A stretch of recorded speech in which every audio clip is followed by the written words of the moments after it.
చిన్నపిల్లల దగ్గర నుంచి పెద్దవాళ్ళ వరకు ఆసక్తికరంగా వినే కథల్లో వినాయకుడి కథలు ఎన్నో ఉంటాయి. వినాయకుడు తన మేధస్సుతో, పరాక్రమంతో దేవతలకు వచ్చిన ఎన్నో సమస్యలను పరిష్కరించాడంట.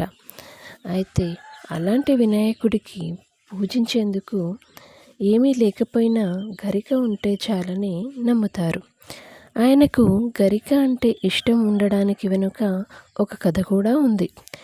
ఆ కథ ఏంటనేది ఈరోజు మనం ఈ వీడియోలో తెలుసుకుందాం. పూర్వం యమధర్మరాజుకి అనలాసురుడు అనే కుమారుడు పుట్టాడు.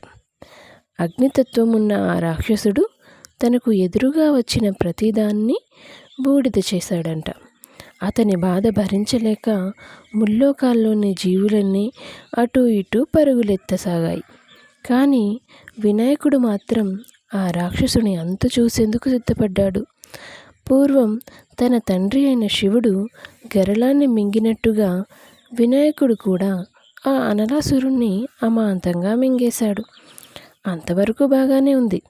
కానీ అనలాసురునిది అగ్నితత్వం కదా, అందుకని అతను వినాయకుడిలో విపరీతమైన తాపాన్ని కలిగించాడంట. గణేశుని తాపం తీర్చేందుకు అమృతంతో స్నానం చేయించినా కూడా లాభం లేకపోయింది. సాక్షాత్తు ఆ చంద్రుడే వినాయకుడికి చల్లదనాన్ని కలిగించేందుకు అతని శిరస్సు మీద నిలిచాడంట. అయినా ఎలాంటి ఉపశమనము లభించలేదు. చివరికి గరికతో కప్పేయమని ఆ వినాయకుడే దేవతలందరికీ సూచించాడంట. అప్పుడు దేవతలంతా తలా 21 గరికలను తీసుకొచ్చి వినాయకుడి శరీరాన్ని కప్పారంట. ఆ గరికలో ఉండే ఔషధి గుణాల వల్ల ఆయనలోని తాపం శమించిందంట.